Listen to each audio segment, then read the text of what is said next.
ശബരിമലയിലെ തിരക്ക് നിയന്ത്രണത്തിൽ ഏറ്റവും അനുഭവ സമ്പത്തുള്ള പോലീസ് ഉദ്യോഗസ്ഥരിൽ ഒരാളാണ് ADGP S. ശ്രീജിത്ത്.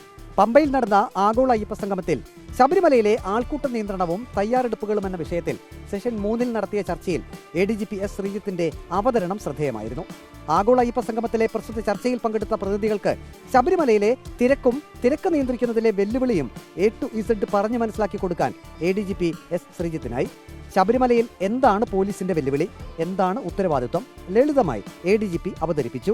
10 മുതൽ 15 വരെ പിൽഗ്രിംസ് ആണ് ഒരു മിനിറ്റിൽ ഞങ്ങളുടെ DFMD കടന്നു പോകുന്നത്. DFMD എന്ന് പറഞ്ഞാൽ നിങ്ങൾ കണ്ടു കാണും, അവിടെ പമ്പയിൽ കടന്നു പോകുന്നിടത്ത് നമ്മൾ വെച്ചിട്ടുണ്ട്, സന്നിധാനത്തും വെച്ചിട്ടുണ്ട്. അവിടെ കടന്നു പോകുന്ന ആൾക്കാരുടെ കണക്ക് ഞങ്ങൾ എടുക്കാറുണ്ട്. 10 മുതൽ 15 അങ്ങനെ പോകുന്ന സമയത്ത് പ്രോപ്പർ ചെക്കിംഗ് സത്യം പറഞ്ഞാൽ പലപ്പോഴും പോലീസുകാർക്ക് ഒരു വെല്ലുവിളിയായി മാറാറുണ്ട്. മറ്റൊരു സ്ഥലത്തുമില്ലാത്ത പ്രത്യേകത ശബരിമലയ്ക്കുണ്ട്. ഇക്കാര്യവും പ്രതിനിധികളോട് ADGP S. ശ്രീജിത്ത് വിശദീകരിച്ചു. ജനങ്ങൾ വരികയും പോവുകയും ചെയ്യുന്നതിനകത്ത് 95% ആളുകളും കയറി പോകാൻ വേണ്ടി ഒരു മാർഗം മാത്രം 18-ാം പടി കൂടി കടന്നാണ് എല്ലാവരും പോകുന്നത്. മറ്റെല്ലാ ക്ഷേത്രങ്ങളിലും ദർശനത്തിന് വരുന്നവർക്ക് പല വഴിയിൽ കൂടെ കയറാൻ ഇറങ്ങാനുള്ള സൗകര്യമുണ്ട്. ഇവിടെ ഇറങ്ങാൻ പല സൗകര്യമുണ്ടെങ്കിലും കയറാൻ എല്ലാവർക്കും 18-ാം പടിയിലൂടെ മാത്രമേ ആചാരപരമായി സാധിക്കുള്ളൂ. അപ്പോൾ 18-ാം പടിയിൽ എത്ര പേര് എത്ര നേരം കൊണ്ട് കയറുന്നു എന്നുള്ളതാണ് നമ്മളുടെ നിയന്ത്രണത്തിന്റെ ഈ ജനബാഹുല്യം നിയന്ത്രിക്കുന്നതിന്റെ ഏറ്റവും കാതലായ ഭാഗം എന്ന് പറയുന്നത്. നിലവിൽ മനുഷ്യപ്രയത്നം കൊണ്ട് മാത്രം ശബരിമലയിലെ തിരക്ക് നിയന്ത്രിക്കുന്നു. ഭാവിയിൽ അത് പോരാ.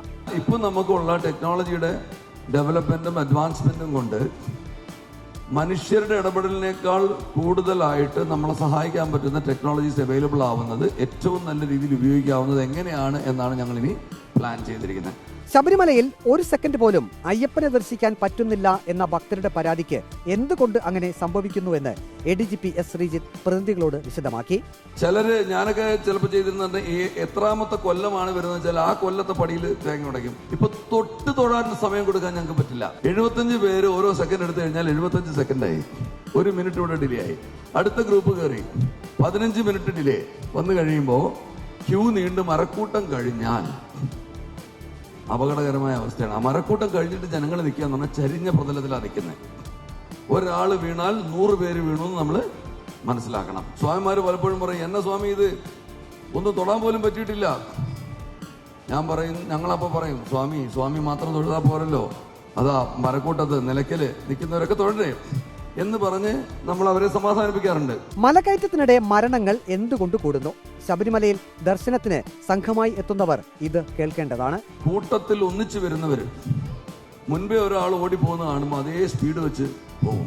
നമുക്ക് നടക്കാൻ പറ്റുമെന്ന് ബോധ്യമുള്ള രീതിയിൽ നടന്നാൽ മതി, സമാധാനമായിട്ട് പോകാമല്ലോ എന്ന് പറഞ്ഞാലും 52 മരണങ്ങൾ കാരണമില്ലാതെ എന്ന് ഞാൻ പറയും. ഇവർക്ക് നേരത്തെ കൂട്ടി അറിയാൻ പറ്റുമായിരുന്നെങ്കിൽ, നമുക്ക് ആ ഒരു ഗോൾഡൻ അവറിൽ ഇവരെ സംരക്ഷിക്കാൻ പറ്റുമായിരുന്നെങ്കിൽ ആ മരണങ്ങൾ നമുക്ക് ഒരുപക്ഷെ ഒഴിവാക്കാൻ പറ്റുമായിരുന്നു എന്നുള്ള ഒരു എന്താ പറയാ കുറ്റബോധവും വിഷമവും ഞങ്ങൾക്ക് എപ്പോഴും ഉണ്ട്. റിയാക്റ്റീവ് ഇൻസിഡന്റ് റെസ്പോൺസ് ആണ് ഇപ്പോൾ നമുക്കുള്ളത്. റിയാക്റ്റീവ് ഇൻസിഡന്റ് എന്ന് പറഞ്ഞാൽ ഇൻസിഡന്റ് വന്നതിന് ശേഷമാണ് നമുക്ക് ഈ റെസ്പോൺസ് നടക്കുന്നത്.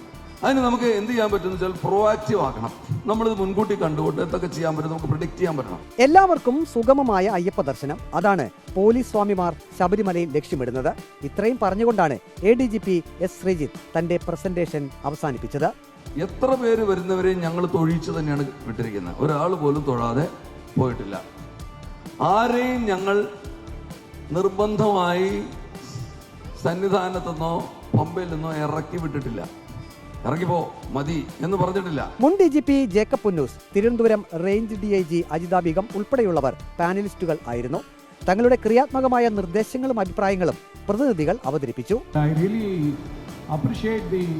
The way of analytical way they have done it for the future, it seems to be an excellent one, and I hope that they will do the best thing. And I am very happy to have this meeting, and I all the way came from Chennai to attend this, basically the crowd management, and this is a wonderful stage. Video journalist Aji കൊടുമണ്ണൊപ്പം reporter Praveen Purushothaman, in reporter Pathanamthitta.